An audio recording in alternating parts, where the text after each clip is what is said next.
আসসালামু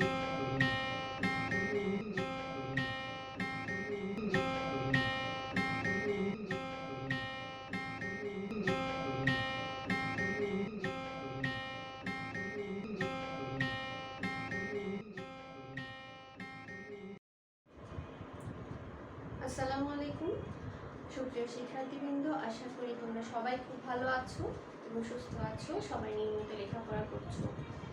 আমরা শুরু করছি নবম দশম শ্রেণীর পদার্থবিজ্ঞান ক্লাস। আজ হচ্ছে চতুর্থ অধ্যায় কাজ ক্ষমতা শক্তি অধ্যায়ের পঞ্চম এবং শেষ ক্লাস। আমরা ইতিমধ্যে কাজ ক্ষমতা শক্তি এই টপিকসগুলো পড়া হয়ে গেছে আমাদের, তাই না?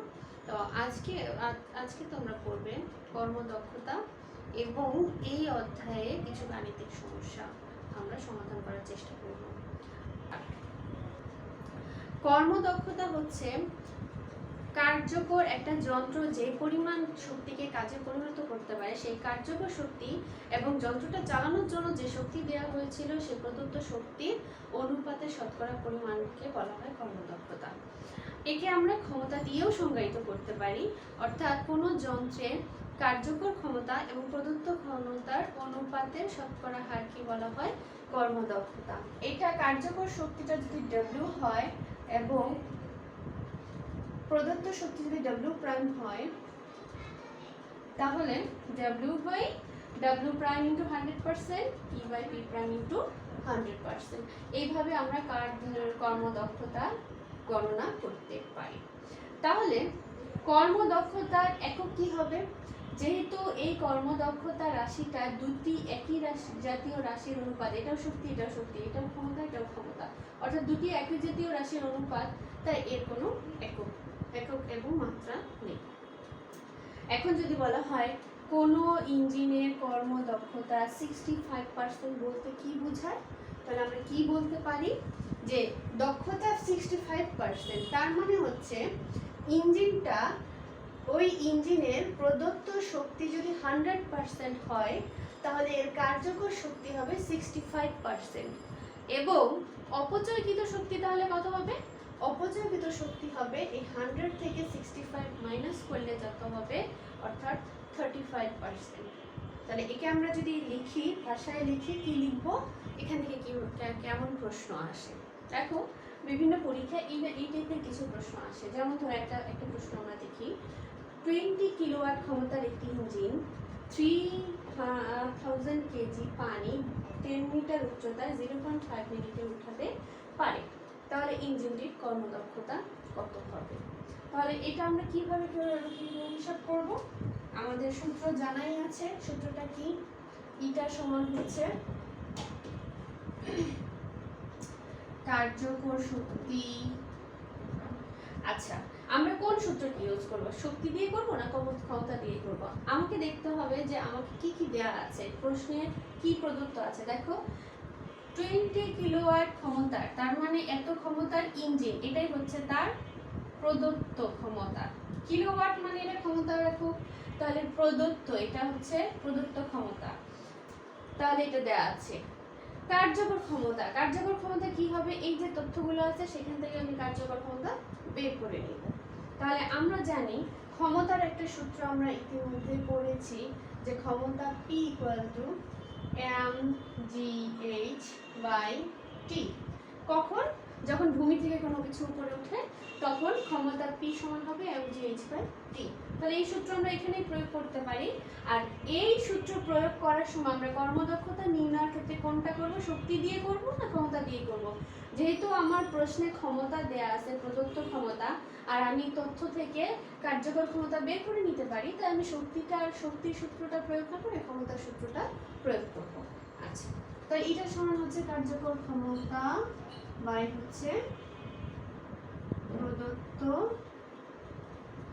ক্ষমতা ইনটু 100%। এখন কার্যকর ক্ষমতা কত হবে? সে 0.5 মিনিটে 3000 কেজি পানি 10 মিটার উচ্চতায় উঠাতে পারে। যেহেতু ভূমি থেকে একটু উপরে উঠাবে তাহলে ক্ষমতা সমান কাজ বাই সময়, আর এই কাজটা কি? কাজ সমান হচ্ছে বিভব শক্তি, তাহলে বিভব শক্তি সমান কি আবার? mgh, তাহলে mgh/t। তাহলে আমরা এখানে এই মানগুলোই বসিয়ে দিলাম। আর নিচে কি থাকবে? প্রদত্ত ক্ষমতা সরাসরি প্রদত্ত ক্ষমতা, এটাকে যদি আমরা এখানে ধরেছিলাম পি প্রাইম, তাহলে বসাই এবং 100%। কি কি দেওয়া আছে? ভর এন সমান হচ্ছে 3000 কেজি, জি সমান আমরা জানি 9.8 metre per second square, H দেওয়া আছে 10 মিটার, টি কত সময় উঠায় পানি 0.5 মিনিট, এটাকে আমাদের অবশ্যই সেকেন্ড বানিয়ে নিতে হবে। তাহলে আমরা জানি 60 সেকেন্ডে 1 মিনিট, তাহলে গুণ করলে হবে 30 সেকেন্ড। প্রদত্ত ক্ষমতা যেটা দেওয়া থাকবে, প্রদত্ত ক্ষমতা পি প্রাইম সমান হচ্ছে 20 কিলোওয়াট, এটাকে যদি আমরা ওয়াট বানিয়ে নিই 1000 দিয়ে গুণ দিলে হবে 20,000 ওয়াট। এই মানগুলো আমরা বসিয়ে দিই। এম হচ্ছে 9.8 10 টি হচ্ছে 30, নিচে হচ্ছে 20,000 ইন্টু 100%। এটা ক্যালকুলেশন করলে আসে 49%। অর্থাৎ দেখা যাচ্ছে যে এই ইঞ্জিনটার কর্মদক্ষতা 49%। অর্থাৎ তাকে যে ক্ষমতা দেয়া হচ্ছে, যে ক্ষমতা বিদ্যুৎ শক্তি হিসেবে দেওয়া হচ্ছে, বিদ্যুৎ শক্তি প্রয়োগ করে যে ক্ষমতাটা সে পাচ্ছে, সে 100% ক্ষমতার 49% দিয়ে সে পানি উপরে উঠাতে পারে, বাকি পুরোটা, বাকি 51%টা অপচয় হয়ে যায়। তো আশা করি তোমরা তাহলে এখন কর্মদক্ষতার অঙ্কগুলো করতে পারবে, তাই? আচ্ছা দেখো, আমরা ঢাকা বোর্ড 2019-এ এই অধ্যায় থেকে যে প্রশ্নটা এসেছিল সেটা একটু সলভ করি। প্রশ্নটা কি ছিল? 40 কেজি ভরের রনি স্থির অবস্থান থেকে 0.4 মিটার পার সেকেন্ড স্কয়ার সুষম ত্বরণে স্কুলে রওনা হয়ে 70 সেকেন্ডে স্কুলে পৌঁছালো। রনির বড় ভাই জনির ভর 50 কেজি। প্রশ্ন হচ্ছে, রনির সমপরিমাণ কাজ করে জনি 10 কেজি ভরের বস্তু নিয়ে 20 মিটার উচ্চতায় ছাদে পৌঁছাতে পারবে কিনা গাণিতিকভাবে বিশ্লেষণ করো। এই অঙ্কটা করতে গেলে রনির সমপরিমাণ কাজ করে জনি ছাদে পৌঁছাতে পারবে কিনা, তাহলে আমাকে ফার্স্টে কি করতে হবে? রনি কি পরিমাণ কাজ করে সেটা বের করতে হবে, আর রনির কাজটা আমরা যে উপরের এই তথ্য থেকে বের করে নিব। এখন রনি কি করে? এত ভরের রনি স্থির অবস্থান থেকে এত সুষম ত্বরণে স্কুলে 70 সেকেন্ডে পৌঁছায়। যে সে বাসা থেকে 70 সেকেন্ডে স্কুলে পৌঁছালো, তাহলে সে আসলে কতটুকু কাজ করলো?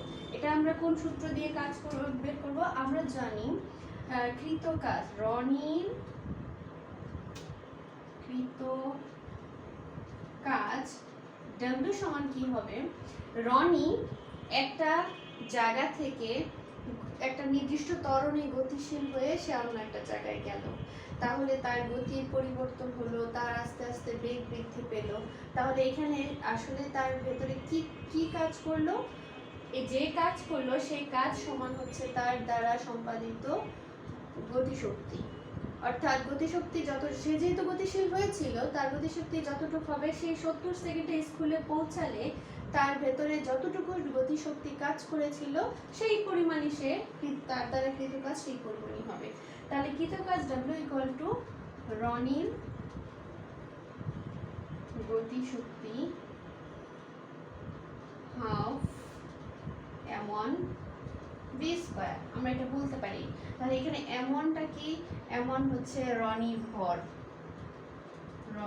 ভর যেটা হচ্ছে 40 কেজি, ভিটা হচ্ছে রনির বেগ। কোন জায়গায় বেগ? শুরুতে সে স্থির ছিল, সে স্থির অবস্থান থেকে গতিশীল হতে হতে হতে হতে যখন সে ঠিক স্কুলে প্রায় পৌঁছেই গেল, ঠিক আগ মুহূর্তে তার যে বেগ, এই বেগটাই হচ্ছে রনির শেষ বেগ।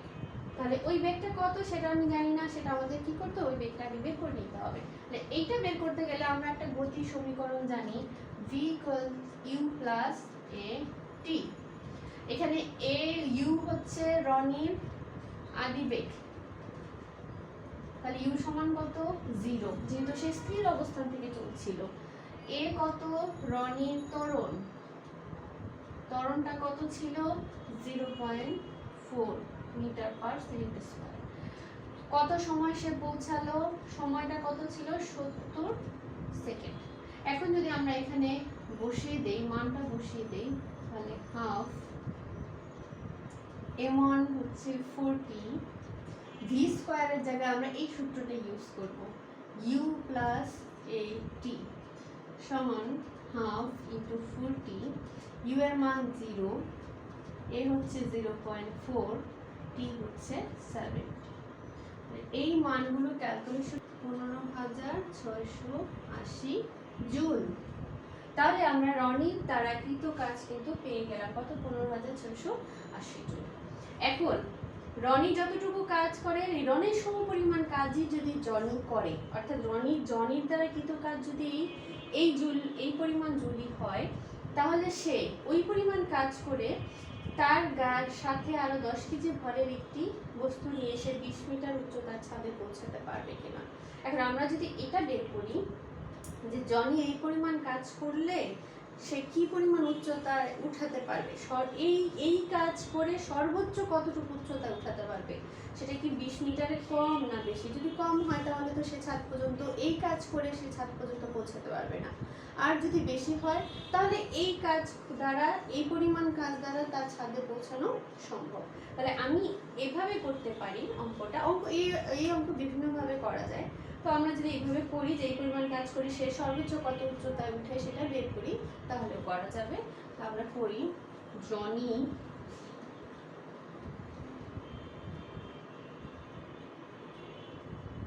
কৃত কাজ W1 সমান রনির কৃত কাজ যত ছিল জনির কৃত কাজও সমপরিমাণ। তাহলে এইটা যদি W হয় এটাও W। আচ্ছা, জনি কি করলো, একটা নির্দিষ্ট ভর নিয়ে আস্তে আস্তে সে উপরে উঠবে। কত উপরে উঠবে আমি জানি না, ধরে নিলাম সেটা হচ্ছে h। তাহলে একটা বস্তু যখন ভূমি থেকে উপরে উঠে তখন তার ভেতরে যে ওই পরিমাণ কাজই হয় যে পরিমাণ শক্তি সঞ্চিত হয়। যেহেতু সে ভূমি থেকে একটা নির্দিষ্ট উচ্চতায় উঠবে তাহলে তার ভেতরে কি শক্তি হবে, বিভব শক্তি। আর বিভব শক্তি নির্ণয়ের সূত্র আমরা জানি, জনির বিভব শক্তি সেটা কি mgh। এই এমটা কি, আমরা রনির ভরকে m1 ধরেছিলাম, জনির ক্ষেত্রে মোট যে ভর নিয়ে সে উপরে উঠলো সেটা হবে m2। তাহলে এখানে আমরা লিখে নেই m2 সমান কি, m2টা কি হবে, জনি নিজের ভর নিয়ে তো উপরে উঠছে, সাথে সে আরো 10 কেজি ভর নিয়ে উঠছে। তাহলে m2 হচ্ছে জনির ভর প্লাস হচ্ছে বস্তুর ভর,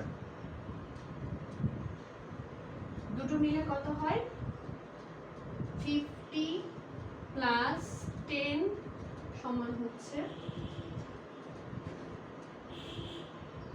60 কেজি। জি তো আমরা জানি 9.8 পার সেকেন্ড স্কয়ার, আর এইচটা আমরা বের করব, আর এই ডব্লিউর পরিমাণটা আমরা এখান থেকে বসিয়ে দেব। এখন যদি এই সমীকরণটাকে আমরা উল্টে দেই তাহলে কি আসবে, m2gh = w, বা আমরা কি বের করব, জনি আসলে কতটুকু উচ্চতা উঠতে পারে, তাহলে w/m2g।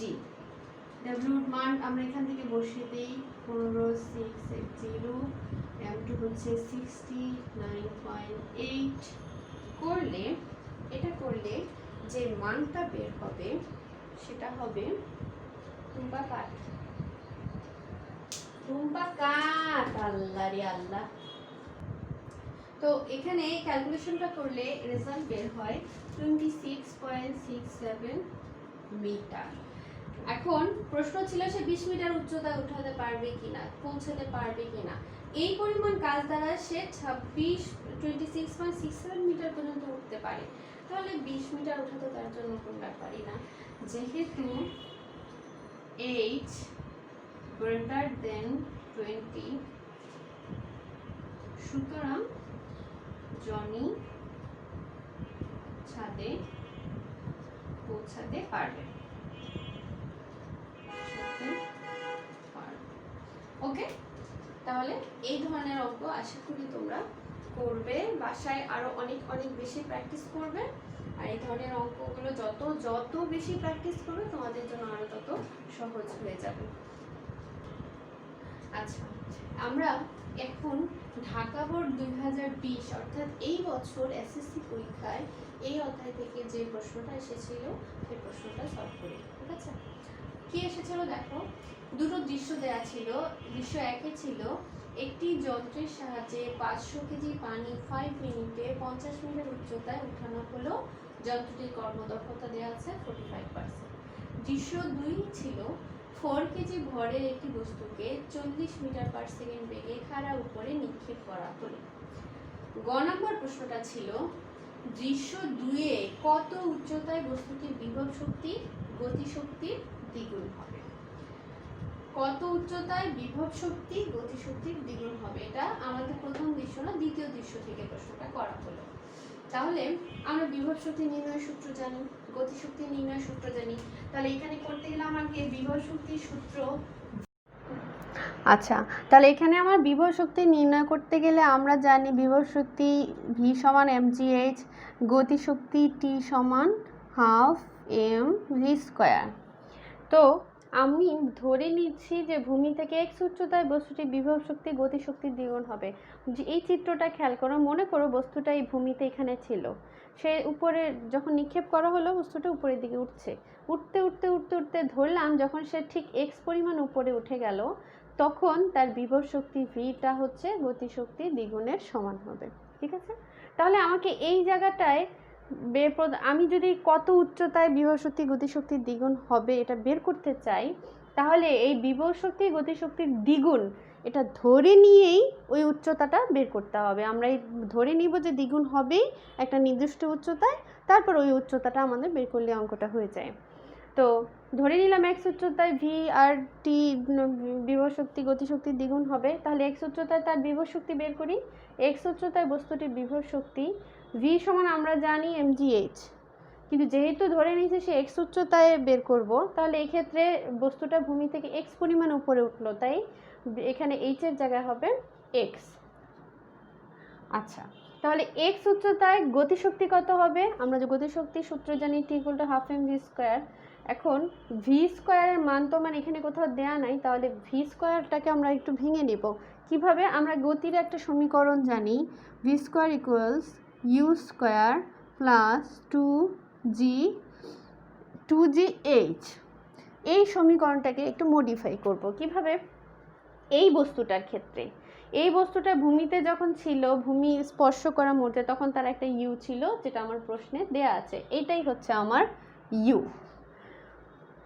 তারপর সূত্র অনুযায়ী যেহেতু বস্তুটা ভূমি থেকে উল্টো দিকে যাচ্ছে, উপরের দিকে যাচ্ছে, এর উপর অভিকর্ষজ বলের বিপরীতে বস্তুটাকে গতিশীল হচ্ছে, গতিশীল হওয়ার কারণে এর উপরে ঋণাত্মক ত্বরণ কাজ করবে, আর এই কারণে এখানে প্লাসের জায়গা হবে মাইনাস। এই ঋণাত্মক ত্বরণে সে ভূমি থেকে কতটুকু উপরে উঠলো, যেই উচ্চতাটা আমি বের করব সেই উচ্চতা হচ্ছে x, তাহলে এখানে h এর জায়গা আমাকে ইউজ করতে হবে x, তার মানে সে এইখান থেকে এই পরিমাণ উঠলো, তাহলে তার সরণ কতটুকু হলো x। তাহলে v স্কয়ার সমান আমরা এখানে এই মানটা বসাবো mu স্কয়ার মাইনাস 2gx। এখন প্রশ্ন মতে এই x উচ্চতায় v হবে t এর দ্বিগুণের সমান, তাহলে v এর মানটা বসিয়ে দেই mgx, আর t সমান আমরা পেয়েছিলাম 2 × half mu square minus 2gx, বা এই 2 কাটা গেলে এখানে থাকে mgx, আর এ পাশে থাকে mu স্কয়ার মাইনাস এই 2 কাটা যায়, তাহলে আসে এই 2 তো আগেই কাটা গেল, এখানে আসে 2mgx। এ পাশে আছে 2mgx, এ পাশে আছে mgx, আমি যদি এই 2টাকে এ পাশে নিয়ে আসি তাহলে এখানে হয়ে যাবে 3mgx, মাইনাসটা এ পাশে এসে এর সাথে প্লাস হয়ে যাবে, হয়ে গেল mu স্কয়ার। বা আমি কি করব, এই x এর মানটা বের করব কত উচ্চতায়, তাহলে x সমান হবে mu স্কয়ার বাই 3mg। এখন m সমান কি, m সমান হচ্ছে বস্তুর ভর, কত দেওয়া আছে 4 কেজি, জি আমরা জানি 9.8 মিটার পার সেকেন্ড স্কোয়ার, আর ইউ এর মান দেয়া আছে, ইউটা কত 40 মিটার পার সেকেন্ড। তাহলে এখানে বসিয়ে দিলেই এক্স এর একটা মান পাওয়া যাবে। তাহলে 40 ইন্টু 4 ইন্টু 40 স্কোয়ার 3। আচ্ছা এখানে দেখো m3mgx, এটা এখানে আছে m ইউ স্কোয়ার, আমরা কিন্তু দুই পাশ থেকে ও কেটে দিতে পারি। তাহলে m যদি চলে যায় এখানে থেকে u square by 3g, u square by 3 into 9.8। তাহলে এটা ক্যালকুলেশন করলে এক্স এর যে মান পাওয়া যাবে সেটা হচ্ছে 54.42 মিটার। এই হয়ে গেল এই উচ্চতায় বিভব শক্তি গতিশক্তির দ্বিগুণ হবে। ঠিক আছে, আশা করি তোমরা বুঝতে পেরেছো। এবার আমরা দ্বিতীয় অঙ্ক ঘ নাম্বারটা করি। আচ্ছা এবার তাহলে আমরা ঘ নাম্বার করব। ঘ নাম্বারে ছিল দৃশ্য 1 থেকে যন্ত্রটির কর্মদক্ষতা একে। দৃশ্য 1-এ কি আছে, একটি যন্ত্রের সাহায্যে 500 কেজি পানি 5 মিনিটে 50 মিটার উচ্চতায় উঠানো হলো, যন্ত্রটির কর্মদক্ষতা 45%। দৃশ্য 1 থেকে যন্ত্রটির কর্মদক্ষতা 10% বেশি হলে, অর্থাৎ 45% থেকে আরও 10% বেশি হলে ব্যয়িত শক্তির কি পরিবর্তন হবে, গাণিতিকভাবে বিশ্লেষণ করো। আমাদের বের করতে হবে ব্যয়িত শক্তি, শক্তির পরিবর্তন, তার মানে আগে কি ছিল আর এখন 10% বাড়ার পর ব্যয়িত শক্তি কত হয়, সেই দুটো বের করে এই দুটো ডিফারেন্সটা বের করলেই শক্তির পরিবর্তন কতটুকু হয় সেটা বের হয়ে যাবে। এখন কথা হচ্ছে ব্যয়িত শক্তিটা কি? ব্যয়িত শক্তিটা হচ্ছে মূলত কার্যকর শক্তি। একটা যন্ত্রের শক্তি যে পরিমাণ দেওয়া হয় তার থেকে সে যে পরিমাণ কাজে পরিণত করে সেটাই হচ্ছে তার মূলত ব্যয়িত শক্তি। আমরা কর্মদক্ষতা সূত্রে জানি যে ইটা সমান হচ্ছে কার্যকর শক্তি বাই প্রদত্ত শক্তি। এই কার্যকর শক্তিটাই হচ্ছে মূলত ব্যয়িত শক্তি। ঠিক আছে, তো আমরা এই অঙ্কটা করব। করার আগে আমাকে প্রথমেই কি করতে হবে, ব্যয়িত শক্তি বের করতে হবে। কখন? যখন কর্মদক্ষতা 45% ছিল তখন ব্যয়িত শক্তিটা কত, যখন কর্মদক্ষতা আরও 10% বাড়লো অর্থাৎ 55% হয়ে গেল তখন ব্যয়িত শক্তিটা কত, তারপর এই দুটোকে আমরা ডিফারেন্স বের করব। তাহলে আমরা শুরুর ঘটনায় যাই।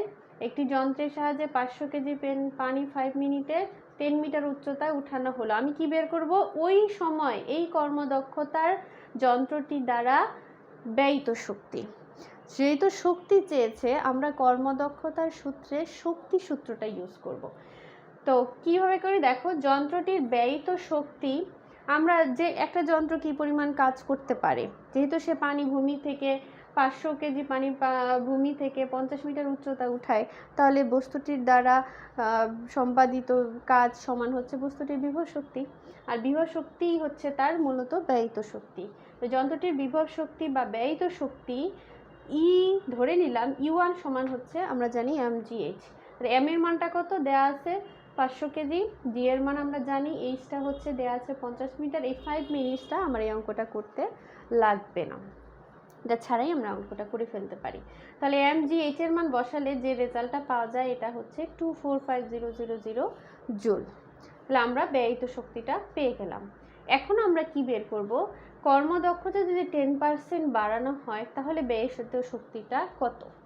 এখন ব্যয়িত শক্তি 10% বাড়ানো হলে এটা আসলে কতটুক উপরে উঠাতে পারবে, সে আসলে কতটুক কাজ করতে পারবে, এখানে কিন্তু আমরা সরাসরি এই mgh সূত্রটি দিয়ে করতে পারছি না, কারণ 10% বাড়ালে বস্তুটার ওই একই পরিমাণ পানি কী পরিমাণ উচ্চতায় উঠাবে সেটা তো আমরা জানি না। এই উচ্চতা হচ্ছে 45% দক্ষতায় সে উঠাতে পারে, দক্ষতা যদি আরও বেশি হয় সে হয়তো আরও বেশি উঠাতে পারে, অথবা এমনও হতে পারে যে এই উচ্চতায় সে 500 কেজির জায়গায় আরও বেশি পরিমাণ পানি উঠাতে পারে। যেহেতু আমরা ওই জিনিসটা জানি না, তো আমরা দ্বিতীয় ক্ষেত্রে ব্যয়িত শক্তিটা কিন্তু এই সূত্র দিয়ে বের করব না, তাহলে কোনটা দিয়ে করব?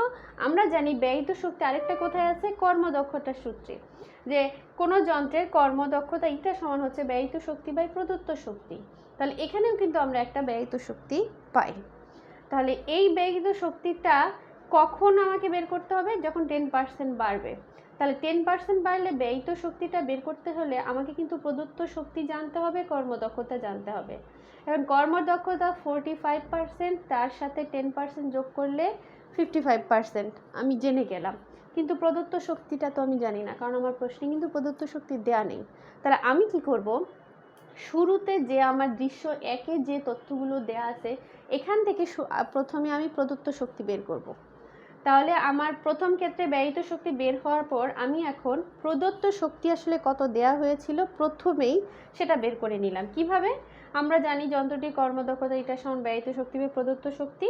তাহলে প্রদত্ত শক্তিটা এই পাশে নিয়ে আসি, ইটাটা চলে যাবে এই পাশে, তাহলে ব্যয়িত শক্তি বাই কর্মদক্ষতা ইটার মান আমার এখানে প্রথম ক্ষেত্রে দেওয়াই ছিল যে এটাকে যদি 1 ধরি, তাহলে ইটা 1 সমান হচ্ছে 45%। এটা সমান কত করলে পার্সেন্টেজ ভেঙে দিলে 0.45। তাহলে এই মানটা যদি আমরা এখানে বসিয়ে দেই, আর ব্যয়িত শক্তি এই যে আমাদের ব্যয়িত শক্তি আগেই বের করে রেখেছিলাম, এই মান বসিয়ে দিলে আমার প্রদত্ত শক্তির মান হলো এত জুল। এখন ওই যন্ত্র কিন্তু ওইটাই, যন্ত্র কিন্তু চেঞ্জ হয় নাই। প্রথমে যে পরিমাণ শক্তি প্রদত্ত হয়েছিল পরেও কিন্তু শক্তি ততই প্রদত্ত হয়েছে। তার মানে এই যে প্রদত্ত শক্তি প্রথম ক্ষেত্রের 10% দক্ষতা বাড়লেও প্রদত্ত শক্তি কিন্তু একই আছে। বাড়লো কি? তার কাজ করার ক্ষমতা। তাহলে এখন এই প্রদত্ত শক্তি এবং এই টোটাল এই দুটো কর্মদক্ষতা দিয়ে আমরা কি করব? এখন সে কি পরিমাণ কাজ করতে পারে সে ব্যয়িত শক্তিটা বের করব। কিভাবে? দেখো, যে আমরা এই অংশটা যদি আলাদা করি, তাহলে কর্মদক্ষতা 10% বেশি হলে এটা সমান মান কত হবে? একে যদি আমরা 2 দিয়ে প্রকাশ করি, এটা 2, তাহলে এটা 2 সমান হচ্ছে 45 প্লাস 10% 55%। তাহলে এই কর্মদক্ষতা সমান আমরা ধরে নিলাম ব্যয়িত শক্তি পরিমাণ E2 আর প্রদত্ত শক্তির পরিমাণ E, এই দুটার অনুপাত। আমি কি করব এখন? এই যে এই দক্ষতা বাড়ার ফলে এই ব্যয়িত শক্তিটা আসলে কত সেটা বের করব। তাহলে ব্যয়িত শক্তি কি হবে? এই দুটোর গুণফলের সমান।